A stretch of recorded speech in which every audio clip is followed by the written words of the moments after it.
good evening, everyone. It's great to be back with another edition of CrowCast Tuesday Night Live, brought to you, of course, by our fantastic sponsors at Smith Partners Real Estate, Down to Earth Electrical, Hardware Unbox, and all our wonderful patrons, and we'll cover them off a little bit more in a minute. But first of all, I need to say a warm welcome to my fantastic cohorts. Peter J, how are you?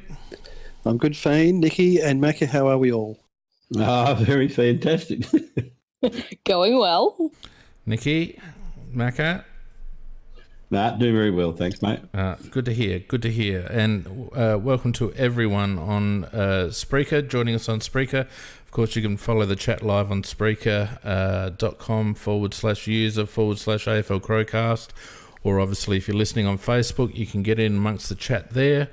Mark Reed's there already. And also on YouTube, you can get in amongst the chat there. So lots of places to listen. And we've actually got something to talk about. It's fantastic. Finally. So something happened. Let's rip right into that, shall we?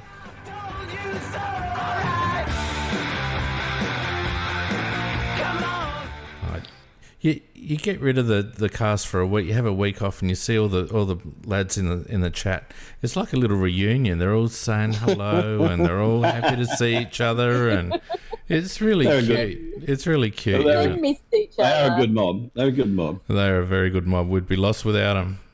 It's all very, very lovely indeed. Well, why don't we just crack right into the big news of the day, which is, of course, that we decided to trade picks with GWS, Peter. Yeah, that was a well, it had been mooted, hadn't it? There was a little bit of talk around about that was going to happen, so it wasn't a huge surprise, but it certainly, there was no notice that it was going to happen today. That's for sure. So I think I saw something break at about lunchtime. Daniel Cherney put something out, and then eventually, not long after it, it was confirmed. And I know we talked a lot about it. I've kind of come around a little bit to it. I was a bit critical of it, wasn't on the last cast, but I think if you stand it up, it ends up being something like 19-9, pretty much for 6, and what should be something under 18, depending on how GWS go. That's if we hang on to it. It may well even be that it gets past the ace around this year's draft yet. So all in all, if you stacked it up, it looks okay. Yeah, look, I heard Justin Reid on 5AA, and they were talking about this particular trade. The boys were trying to pin him down in a way, but of course he has to keep his card pretty close to his chest. But they were saying to him, so you are 100% confident that you can get the same player at 6 that you would have got at 4. What he kept saying was, there are at least three very good players up at that top end, and I'm totally confident we will get one of them. So he wouldn't commit himself to say that it would be the same player that they would get at 4. But then again, I don't think they would have done the trade if they didn't think they would get a particular player that they've got their eye on. And it may be that they're going, for example, they might be wanting to take Dylan Stevens, and they say, well, he's not really worth pick 4, but 6 is still a bit much for him, but at least it's closer to it, and we get something on top of that. I know I was kind of the one when we talked about it that I thought it was okay-ish. And you're right, Pete. Thinking about it now, I'm actually fairly comfortable with doing it. I think I saw somewhere else, it's not just 9 and 19, but also Will Hamill, because some of those pick swaps around that what happened with it got us Will Hamill as well. So you're kind of adding some nice young talented players, fingers crossed, into that. We know Hamish is pretty good at spotting talent. And so, yeah, I'm okay with it. I'll be interested to see what happens, though, with like our 23 and 28, and whether we hold on to those 2 first-rounders next year or the 2 second-rounders. I think there might still be a little bit more movement to go on.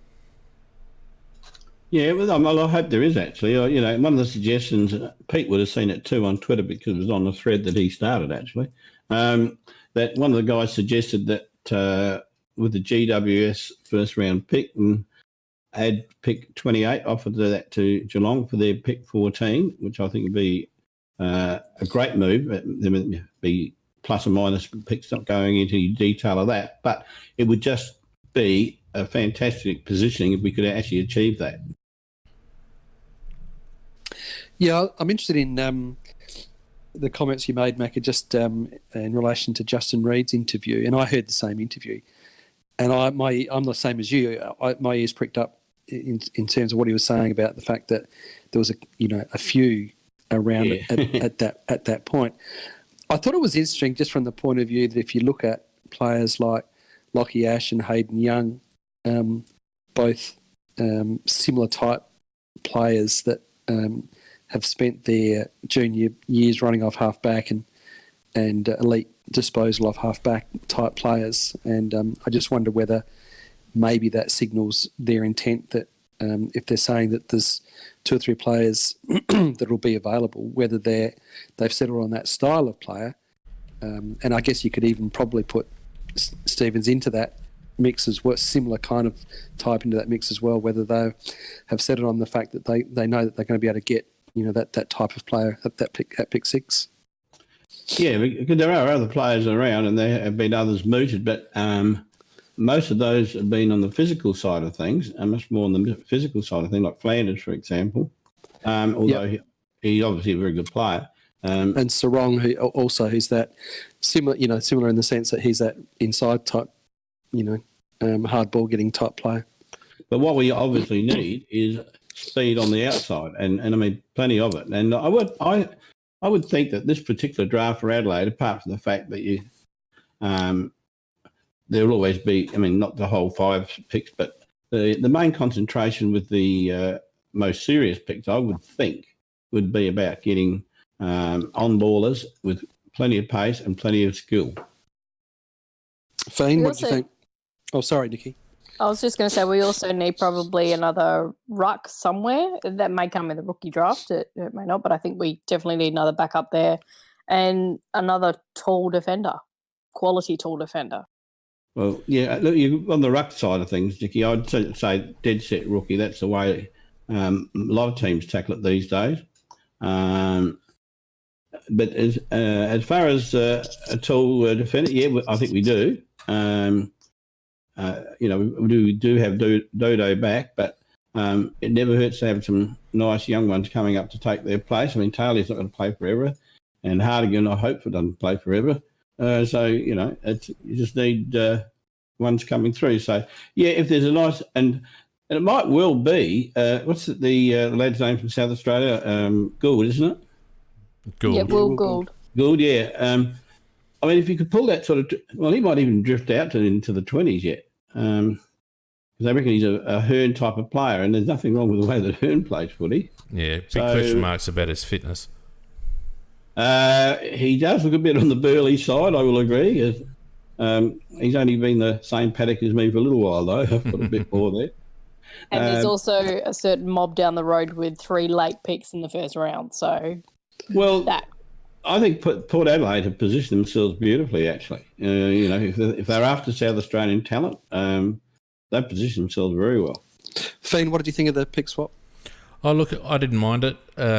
It's the draft to do it, as we've discussed previously, such an even spread. And, those names that you reeled off earlier, a testament to that. You wouldn't mind any of those, I don't think. I think it points to us being interested in Stevens. I think 6 might be a bit high for Stevens personally, but I think we might take him there. The only one that I'd probably favour, I'm a fan of Sarong, so I wouldn't mind us having a crack at him. But it just seems to me that I reckon we'll be going for the South Aussie. That's what it says to me. And so it wouldn't even be beyond things if we went to Freo and even possibly did something with one of their picks as well. Because Stevens is probably not going to go until about what logically, what would you think, about somewhere 10 to 12? I would say that. Yeah, mid to end first round. Yeah. But he'll also, if you do take him, you're taking a lad that you're not going to worry about him leaving you. And that on top of that, he has got plenty of pace, and he's also a very good disposal of the ball. and he is essentially an outside player, which is what we need. Yeah, he fits the bill, Macca, and I think he's slightly underrated. He had a good, finish to the season last year. I'm a bit like you, Pete. I'm very interested to see what we're going to do with this 2020 pick that we've got from GWS, because on the one hand, you could probably say that we're stockpiling for a bit of a burst next year, and we know we've got a few targets, father son academy. Maybe trying to bring one or two lads back home. So maybe it's for that. But otherwise, you would think that we would be having a half decent crack to try and work it back into this year's draft. Well, that makes sense to me. Definitely makes sense to me.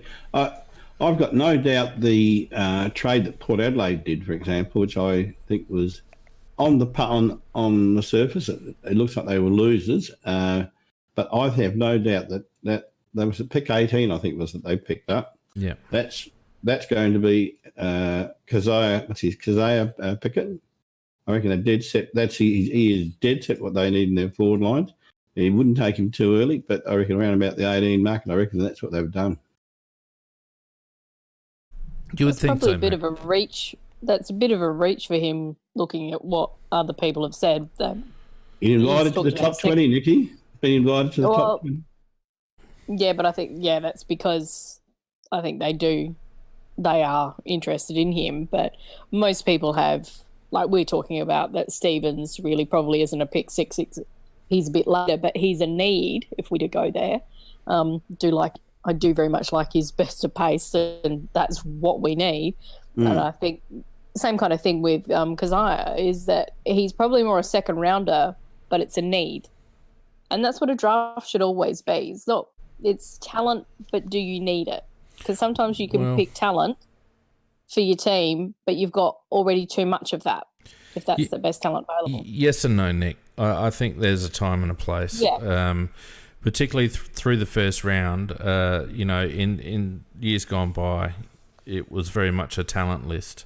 And really it's only this year being so even, and no real standouts apart from the top couple.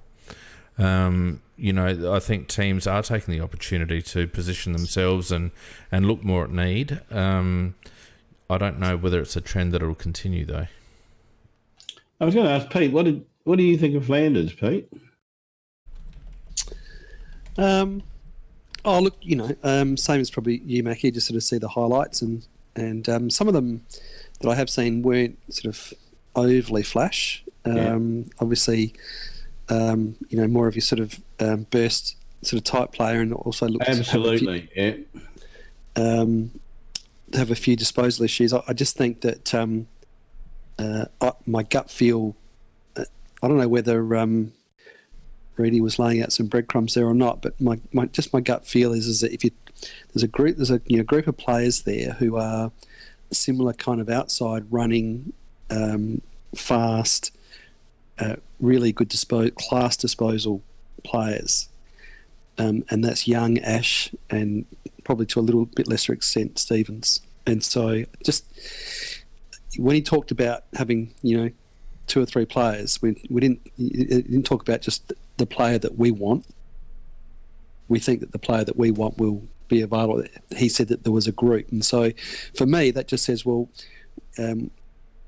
what grouping is there? What sort of style of player? Where there's, do you know what I'm trying to say? A group. Yes, a style of player. Yeah, and I think that's the style of player. My gut feeling is that they'll go after, because everything that I've seen and heard and read is that Ash, in particular Ash and Young, are relatively have a lot of similar traits, so Young is a magnificent kick too, Pete. Magnificent. Yeah, very supposedly the best kick in the draft. So, so anyway, that's just how I see it. I think that if they do stick with 6, which I think they will, it just sounded to me the way that he was talking today, unless something, huge comes along, they'll stick with 6. And I think that they think that one of those few players will still be available at 6. Well, then throwing out the bait again to you, Pete, in particular, if Young was available and Stephen was available, who would you take? Oh, I'd go for Young. He's just the fact he's a little bit classier.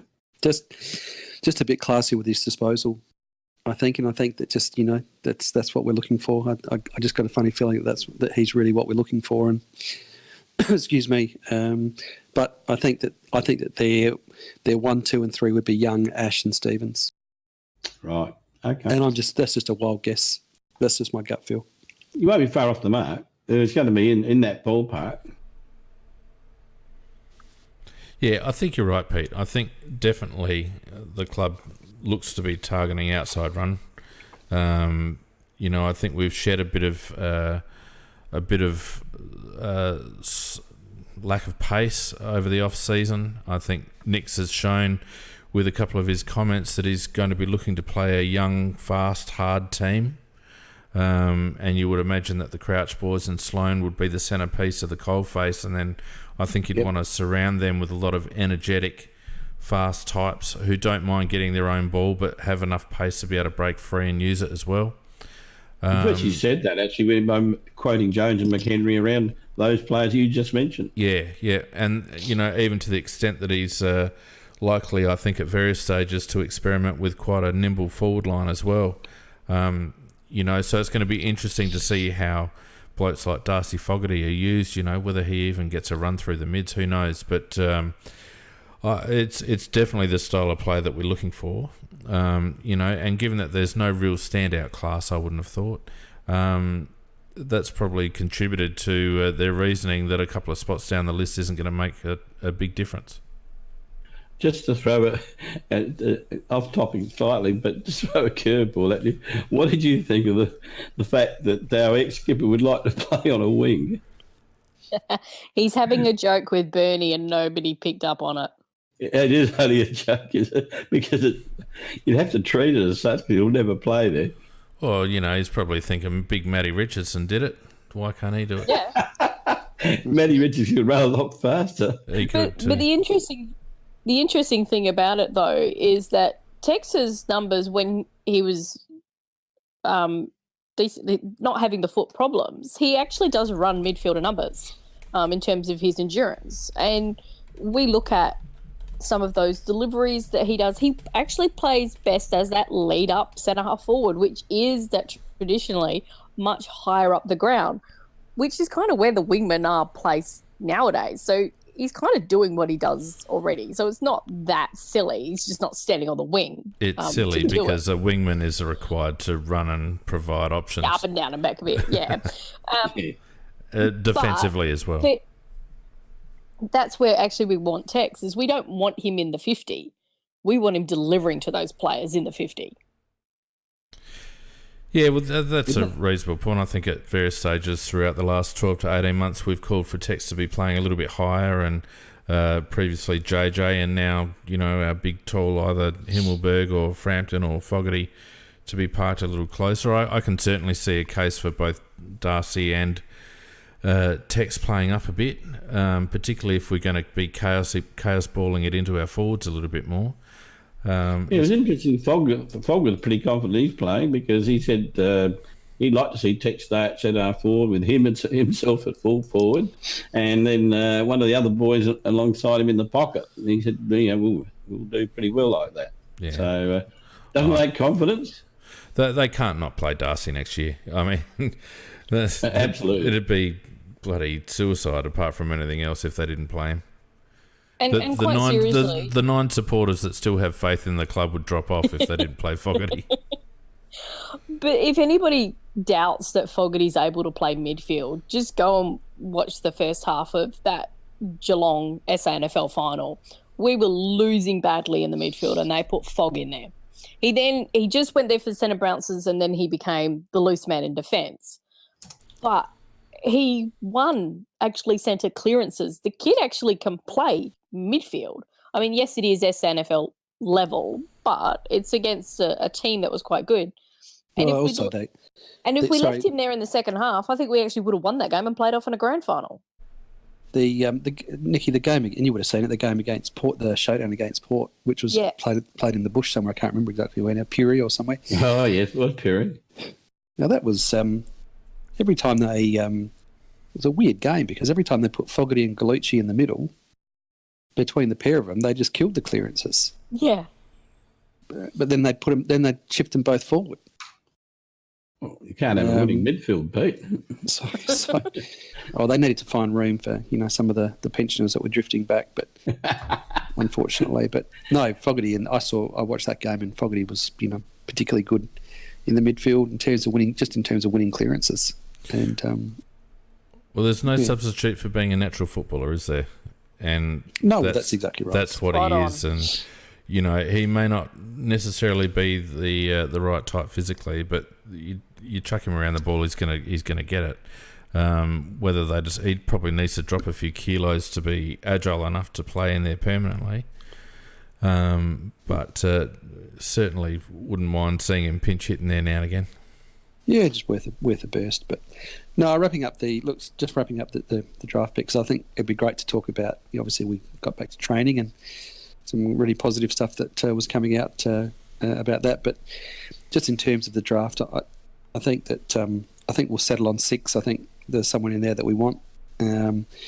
But Mac, we may still get our wish that they may still do something with that GWS 2020 pick, and some of our seconds. They may use that to try and do something. It'd be nice if they could turn that and one of our other later picks into somewhere between 10 and 20, and 14 that Geelong got that sort of comes to mind. You obviously have to make the deal a little bit in their favour, and I think a first rounder plus say pick 28 is very much their favour. We'd probably go a little bit back, but even if there wasn't, I'd still do it to get that pick in that position because we'd be able to, I'm sure we'd pick up a pretty good player at that level in that spot. So I think next week it'll be only 2 days of the draft, to the start of the draft. Yeah, first round on Wednesday and then the subsequent rounds on the Thursday. So it will actually be the day before, a day after we were on, actually. So maybe not, Macca. We'll talk about that in a little while. Oh, okay. Maybe talk about it after it's all happened. Hey, just before we leave the draft, can I put one philosophical question out there, I suppose this is, but is it possible, and I've got no idea of the answer to this, is it possible that people think, well, you know what? Not every player, it's never ever happened that every single player that's drafted in one particular draft goes on to be a success. So do you limit your risk and say, I'm only gonna grab 5 or 6 out of this draft because and then push something over to the next draft, because at the end of the day it's only going to be the more picks you have in one draft, the less likely you are to get a good one. Does that make sense? Could that possibly be a thing? Well, the later you go out in the draft, there's no doubt about that. The term is the diamonds in the rough sort of thing. Always looking for that diamond in the rough. But and you're quite right. Rory Sloane. Well, Rory was 44 off memory, wasn't he? But originally they were thinking to take him the year earlier, like at the very, very end. But even if you're talking top 20 picks, like if you go back over all of the previous drafts, does every single top 20 pick make it? No, they don't. Absolutely not. Not every top 10 pick make. So are you better off to be trading forward and spreading your risk a bit across a couple of drafts? Well, I think the way to handle it, Pete, is we do have some immediate needs, and that's certain positions with speed. And I think you're right. That probably we might only need 2 or 3 of those, and then maybe if you could get something like Gould or similar to, as a grooming for defence type situation, that might be enough. But the one thing I'm pretty confident is that once they work out what they want, Ogilvy will give them every chance. Yeah, Pete, just an answer to your question, I don't think it does, because you've still got to pick them. So whether it's this year or next year, I think it's a bit like a lottery draw. The probability recommences at 0 every time a new draw is taken. So yeah, I see where you're coming from, but I think you've still, whether you have 3 picks in one draft or 1 pick in one draft and 2 in another, you've still got to make the picks. Still a lottery. Yeah, so I think probably to extend the analogy and for Nicky's benefit, it's probably the quality of the balls that dictate how many picks you want in that particular draft. Nick, you'd go along with that? Ball quality a thing? Me. All I will say is What? I'm just ignoring him. We don't pick a full list, and we haven't for a while. So we've tended to go short on the main list. So I don't think we're definitely not going to use all of our picks that we've got this year. I think there'll definitely be some increase in rookies, and the fact that we've pushed Murphy onto the senior list, I think that says there might be making room for Matthews, which I would be quite pleased if that happens. Ranked him quite highly from the SANFL, and there's some outside speed. Tiny, but outside speed. Well, 38 is the minimum you can have, and if I've worked that out correctly, we've got 6 picks, but we've only got 5 spots. If we're going to stay at 38, if we take 6, that would take us up to 39.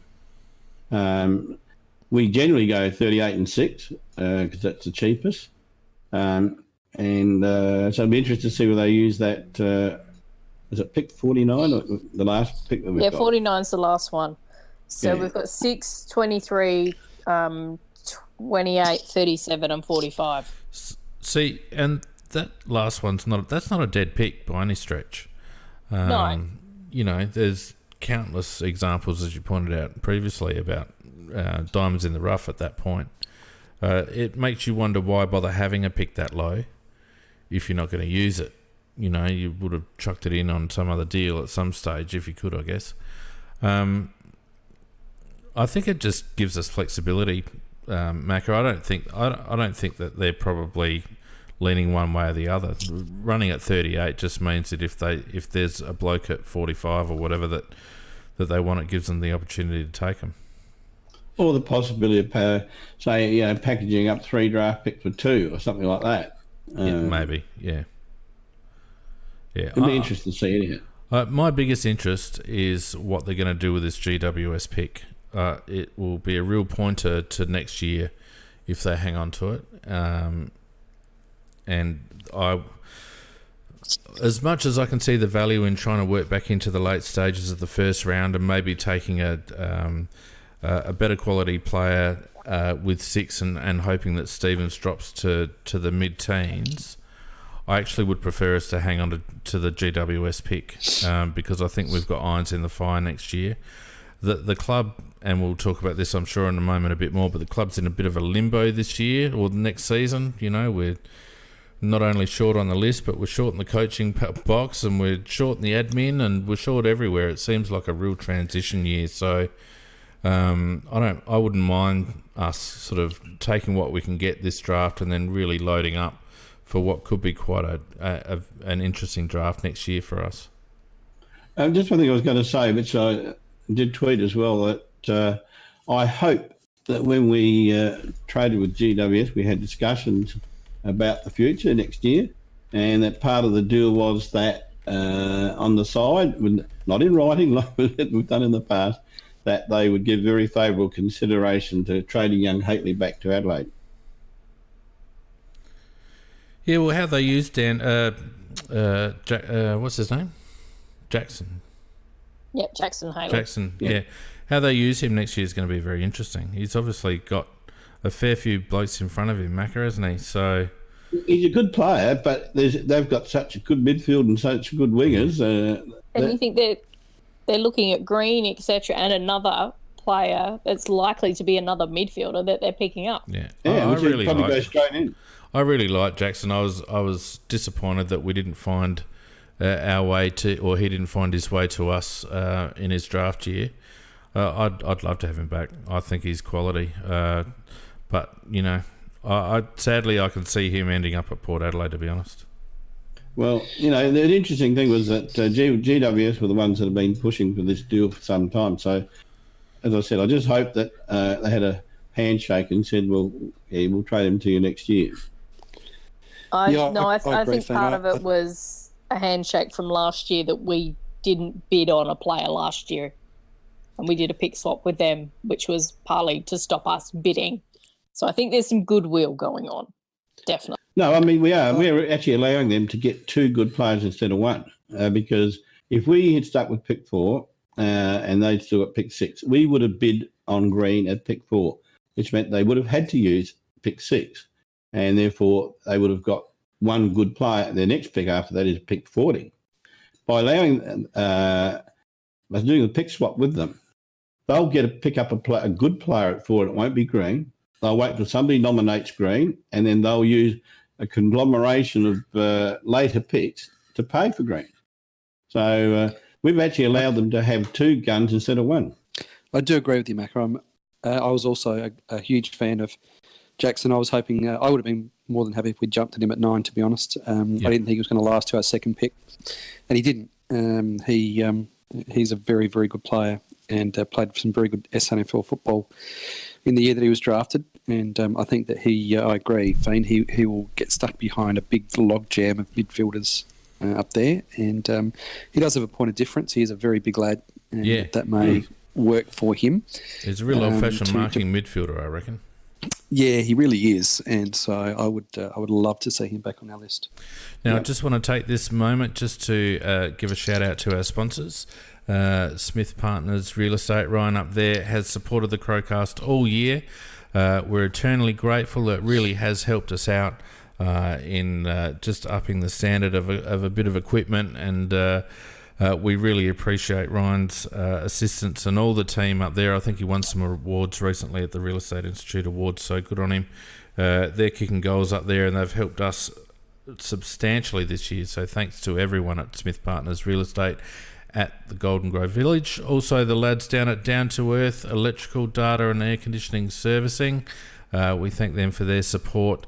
Eternally grateful to Tim at Hardware Unboxed. Get around him on YouTube if you want some tech news. And last but obviously not least, our wonderful supporters on Patreon, patreon.com/AFL Crowcast. We really do appreciate everyone who's supported us on Patreon over the last 12 months. We will be getting something out to you as soon as possible. It's just been a bit hectic in Phoenix's life over the last couple of weeks.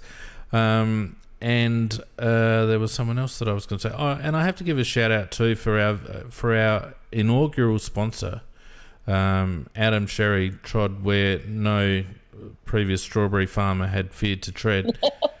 And absolutely. And, you know, showed great faith and hopefully got some value out of the support that he gave us.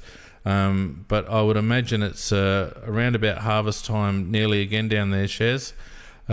So if you are looking for some strawberries or a really good day out with the family, go down to Harvest the Flurio at Mount Compass and go not only strawberry picking, they've got a really good little cafe there as well with some nice treats. So get around the Sherry's down there at Mount Compass, or I believe too his brother at the moment is selling strawberries at the Wayville markets as well. So get around those fellas. Shez, I indeed went down there with the family last year and had a terrific time. So yeah, I can recommend that to anybody. Excellent. All right. So what else is going on at the club? Well, I was going to say training. That's the whole point. Training. I was going to raise that Fiend point's pretty valid. We are going to get a new footy manager, and once we've got him, we're going to get a manager for leadership and culture. We were at one stage talking about the fact that any new coach could have 3 new assistants, and we've got the same 3 assistants. So really, all we really got new is Nick's at the moment. And I've got to say, I'm delighted that we've got Nick's, and he's very impressive. And he's putting great faith in the 3 coaches that let us down last year, and or I say let us down, didn't get the job done one way or the other. And one of them was there the year before when we were trying to get rid of him. So he's actually putting a lot of faith in people that haven't justified it. And I see it in the background. People say no more dickhead. Well, no, Burton's gone. But I think the club is taking a very long time with this position. And I was going to ask this question: is that Graham Corns? Twice I've heard him mention the fact about Phil Harper as acting in that footy manager's role. And Nikki, do you know anything about that at all? I suggest he probably would be at the moment, because he runs the women's program, and as much shit has been placed on him about some of the things that happened, etc., what he's done with that women's program has been outstanding. So I have no problems with him acting in the role at the moment. I think his preference is actually to remain in just managing the women's team and not doing that, because it takes a lot out of you to do that full-time AFL role. I don't mind the fact that if it's taking us a little bit longer, because that's one role I think we really need to get right. Well, the word is that Craig Vozzo from West Coast is interested, and we're interested.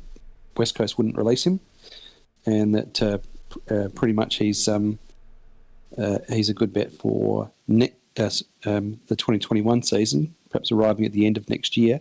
That's what Cords is implying, something on those lines. Yeah. We need someone just to fill the breach for a year.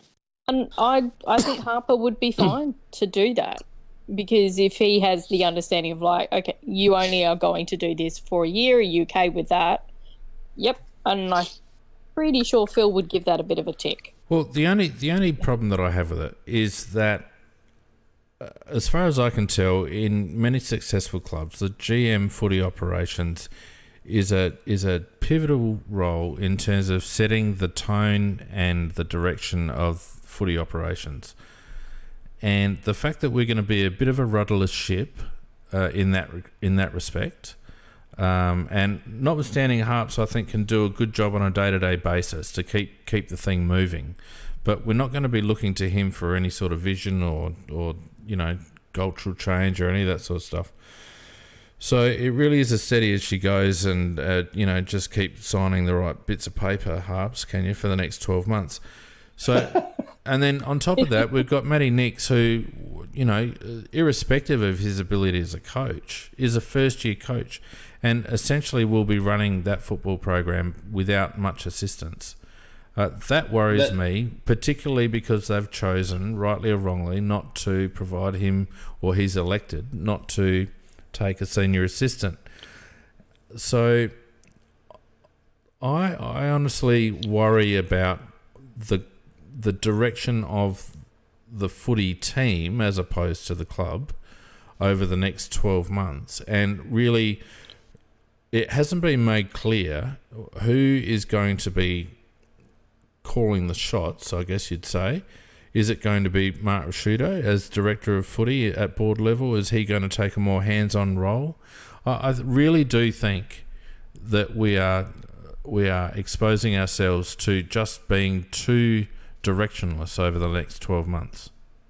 That's the whole reason why I raised it, because of the fact that all we can actually see at the moment is Nix, and he's got the same old crew, but he hasn't got, well, thank God he hasn't got Burton, but he hasn't got a footy manager there in Campo. Thank God he's gone too, but there's no senior assistant. And even blokes like Clarkson got senior assistants. And I was a little bit disappointed with the messaging that came out around the senior coach position. The way Rue put it. I mean, Rue has come out one day and said that it's about too many voices, and we think it's best that the best decision is that we don't have a senior assistant, because we want the other assistants to step up and take more responsibility. We think that we don't need any more voices, and so then not 2 days later, Nick does a press conference, and he says, well, it's not that we can't find anybody, we just can't find the right person, and so we don't want to point the wrong person, and he's open to filling that position. And I think that's an eminently sensible thing to say. And as a supporter and a member, I've got absolutely no problem with Nick's coming out and say that. It all happened in a bit of a hurry, and we couldn't get who we wanted. So I'd rather than get the wrong person in, I'd rather wait a year and know that I can get the right person. Well, that to me is perfectly sensible, and I've got no issue with that. But why would Roo come out 2 days before and say that effectively there was a decision made that the best way to go was to not have a senior assistant? It's completely at odds with, and this is. And what does that show you, Peter? It just, it frustrates me, Fane, because we're not stupid, and I just get, particularly with Roo, I get frustrated with these, with some of this ridiculous messaging that comes out of the club, and it's just, there's people not on the same page. And so basically, Roo, good footballer, horrible media person. No, but I don't think it's about his ability to be in the media, Nick, to be honest, with all due respect. I think it shows that at executive level at the Adelaide Crows, nothing has changed. And this is what's always concerned me about the scope of the review and the reach of the review, and the fact that blokes like Chapman and co were very quick to push the review back to a footy operations scope, because what Roo's done is just what the club has done for the last 3 years, and that is talk bullshit, basically. I mean, and but it's true, Mac. Chapman spins bullshit every time he opens his mouth. Rashido doesn't seem to be able to. I don't know whether it's pride or what it is, but he doesn't seem to be able to admit any fault or any mistake. And the club just should have come out and said, look, the review happened when it did, and it was too late, and we can't find the people we need to. We've got enough people within the club to fill the breach on the short term, and that's what we're going to do.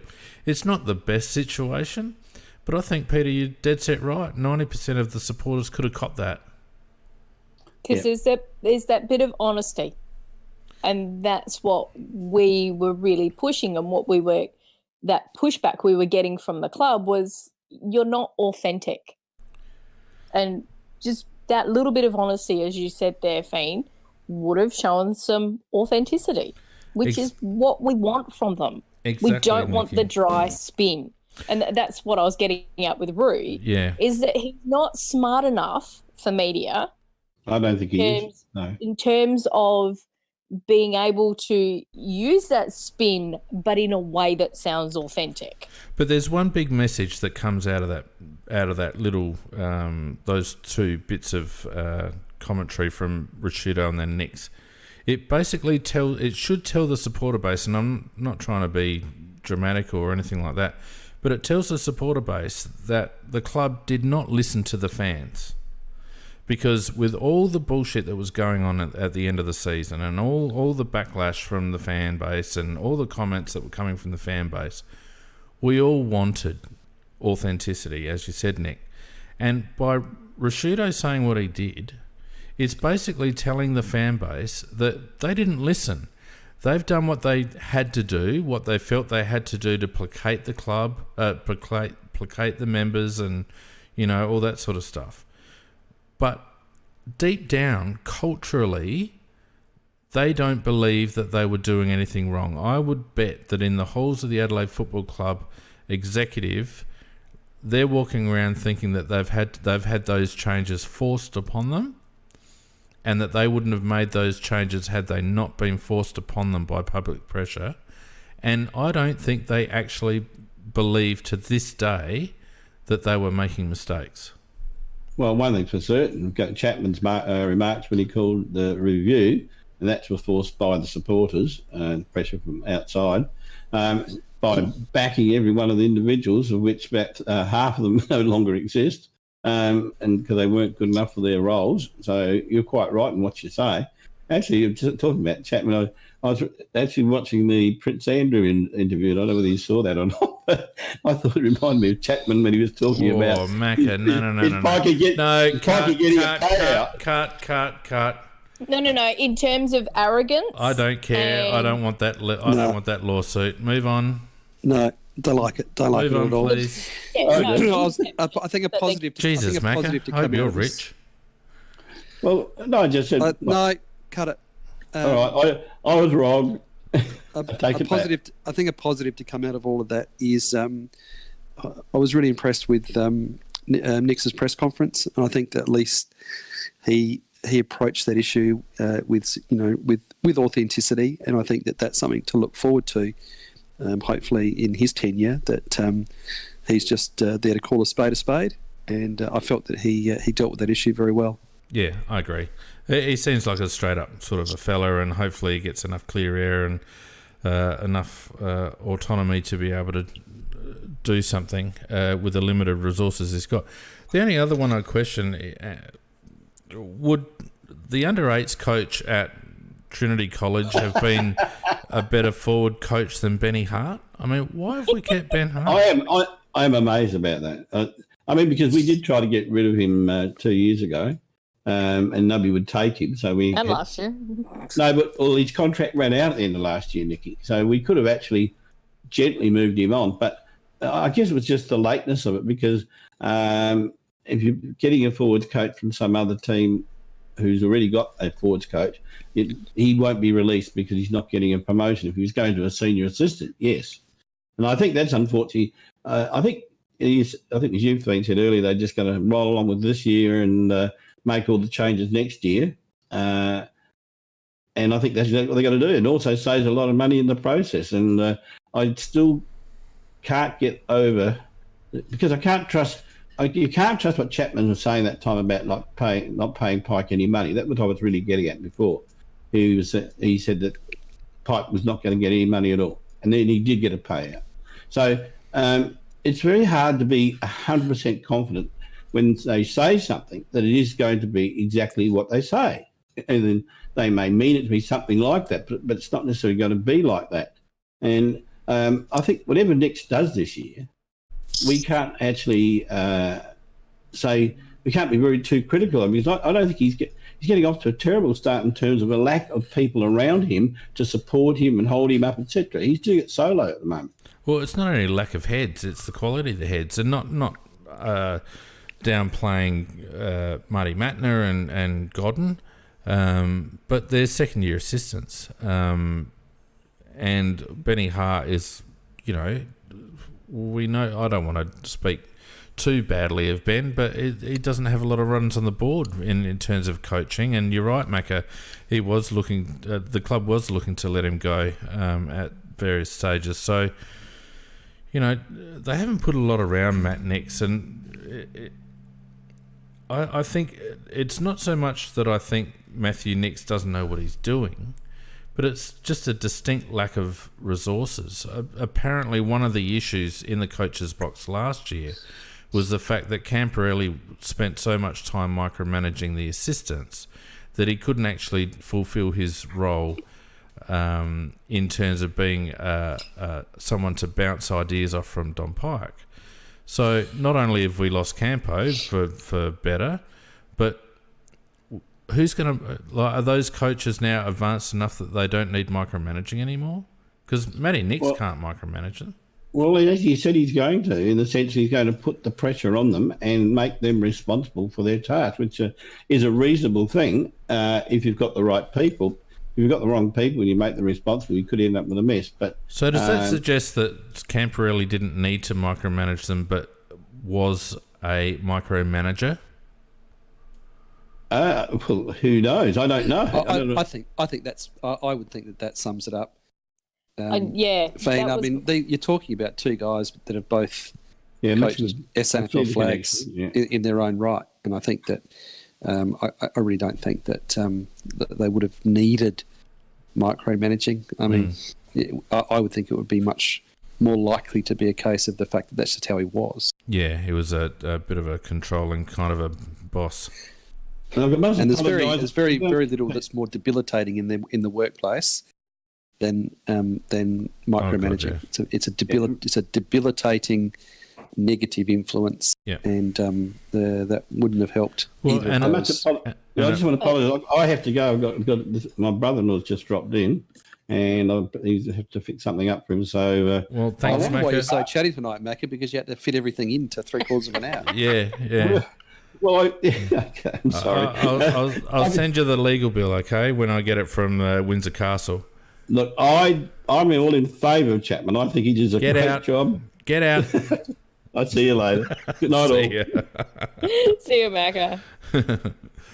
No, I was just going to add to that whole thing about there not being a senior assistant was I did wonder whether there was some things that came out of the review about how much Campo's voice was too strong and didn't allow those others to take the step up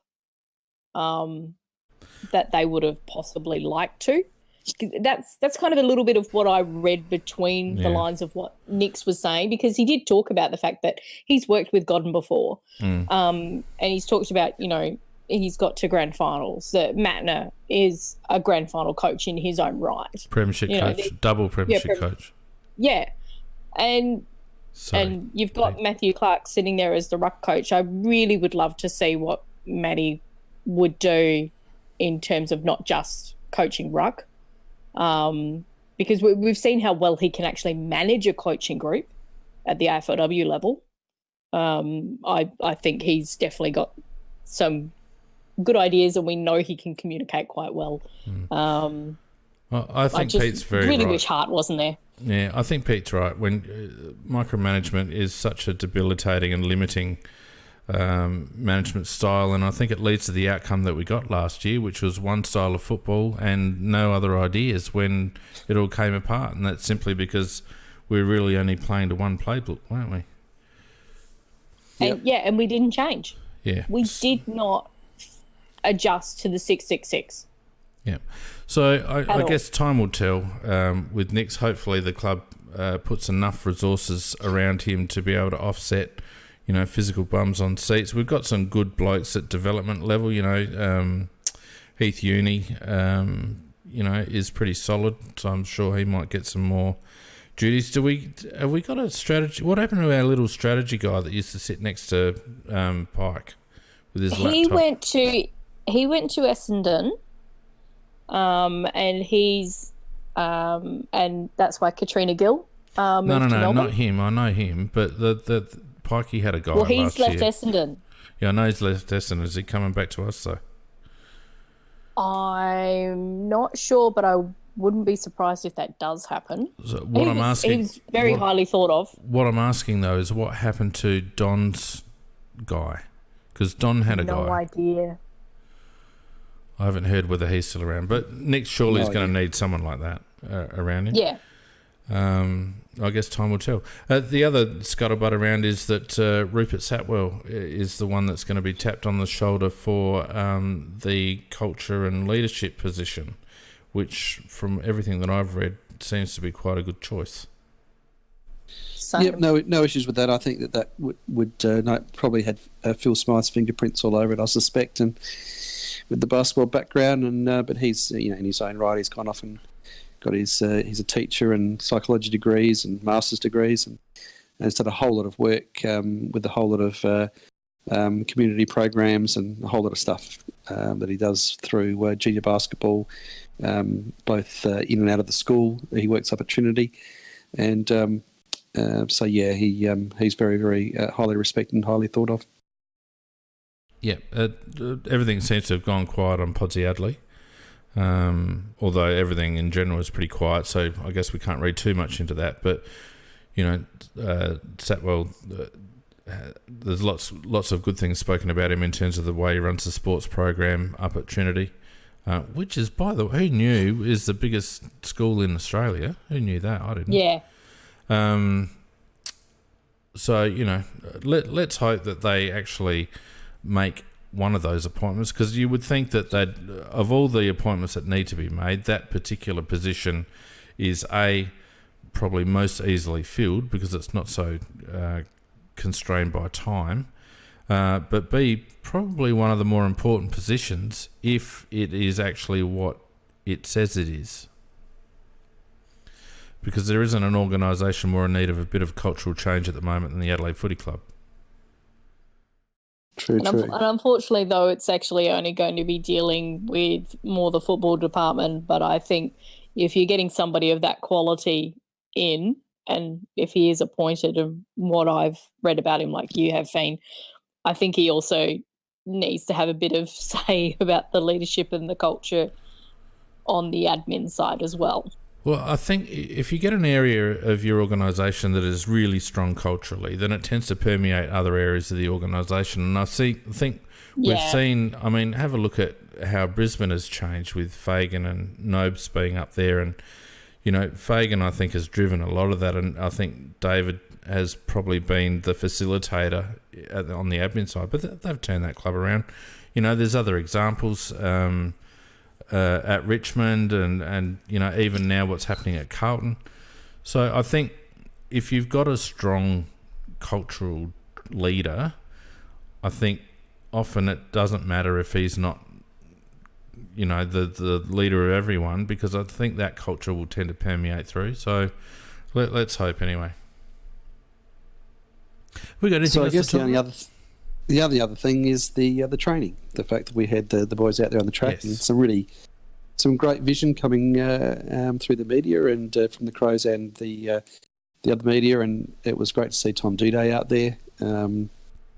He's just an outstanding individual, and really interesting actually to hear him interviewed and say how much he enjoys social media and how it really is a positive experience for him. And gee, I reckon he could almost set up a consultancy on how to advise professional athletes to use Twitter, because there is no better exponent of Twitter than Tom Duday, and he, not surprisingly, has a positive experience from it. So good on him. But no, there was other really good stuff. You know, some of the kids from last year come back looking great. Lockie Scholl looks like he's put on some beef. So has Chase Jones, and a lovely bit of vision of Ned McHenry with Tech. Did you see with Tech's trying to give him the don't argue? You don't give people. Well, I don't care. I the don't care don't how big you argue. are. You don't give Ned McHenry don't argues. He'll just mow you down. They've got to work out what this kid's like.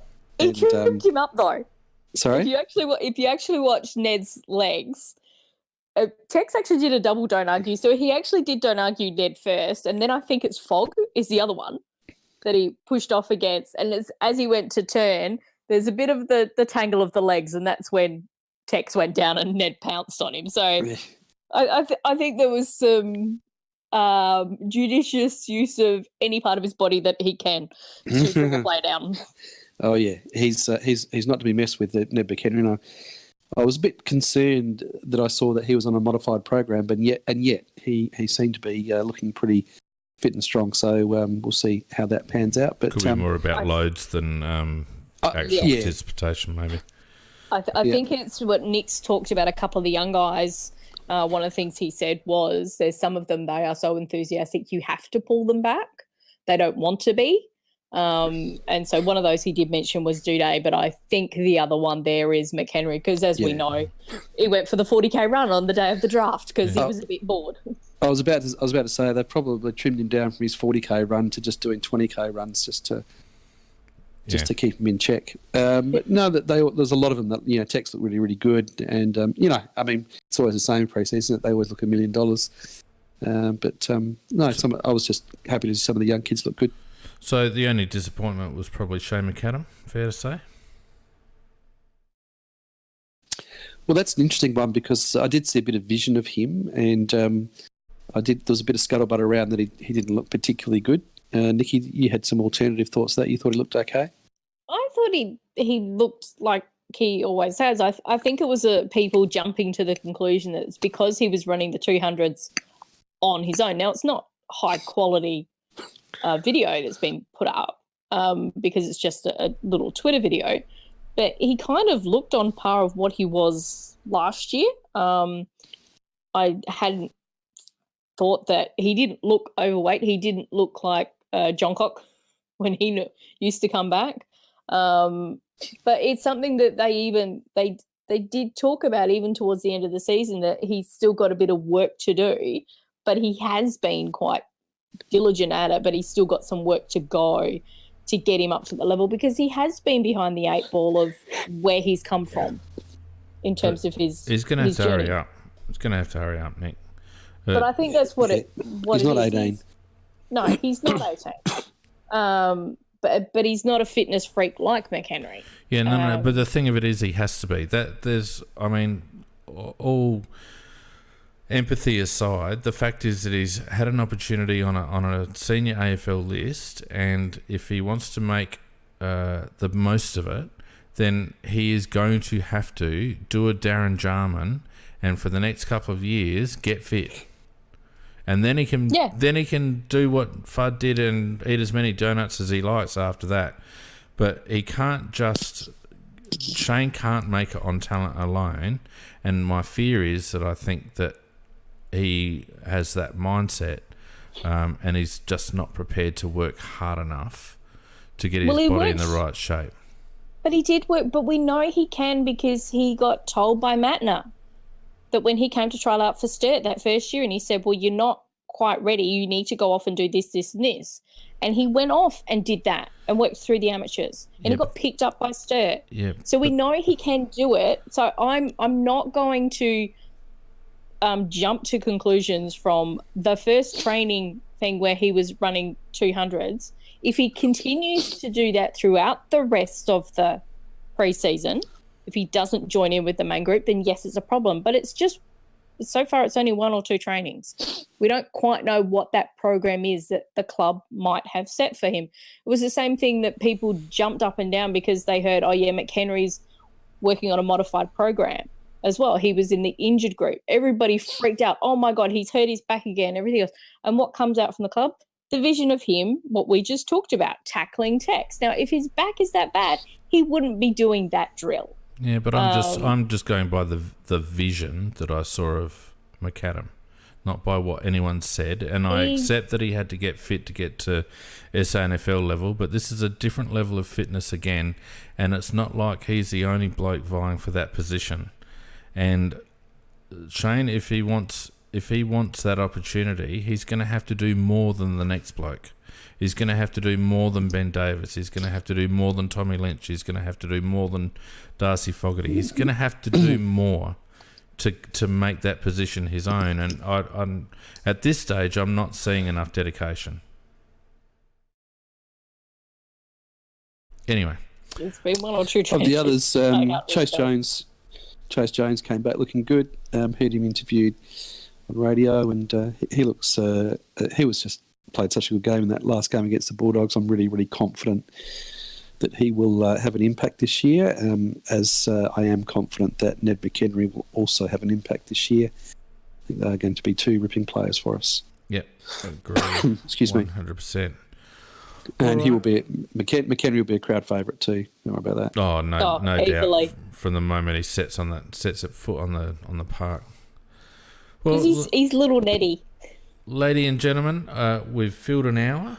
We've done extremely well. We've survived Macca's loose tongue. Now, I just want to put it to you live on air before we go. We have the first round of the draft occurring next Wednesday.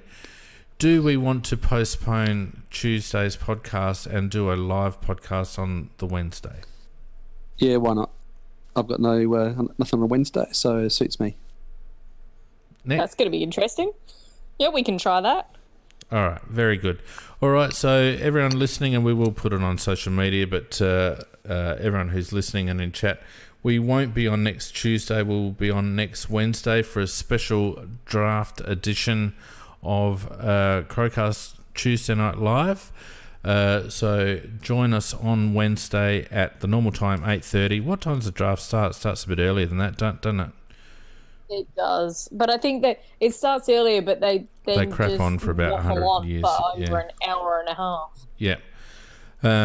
So anyway, regardless, it doesn't matter. We'll be on at 8:30 next Wednesday night to have a look at what we've done with our first round, and then the following week will be our last podcast for the year, in which time we'll wrap up the rest of the draft, and also the rookie draft would have occurred by then as well, and then we can have a nice little break just before Christmas.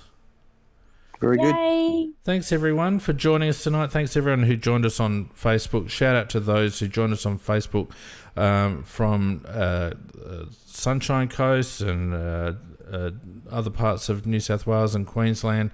Stay safe, everyone up there. Thanks to everyone who joined us on YouTube, and of course our faithful on Spreaker. Thanks to all those who will listen on demand during the next week, and we will see you then. Good night, Nick. Good night, Mac. Good night, all. Pete. Cheers. Night all. Bye.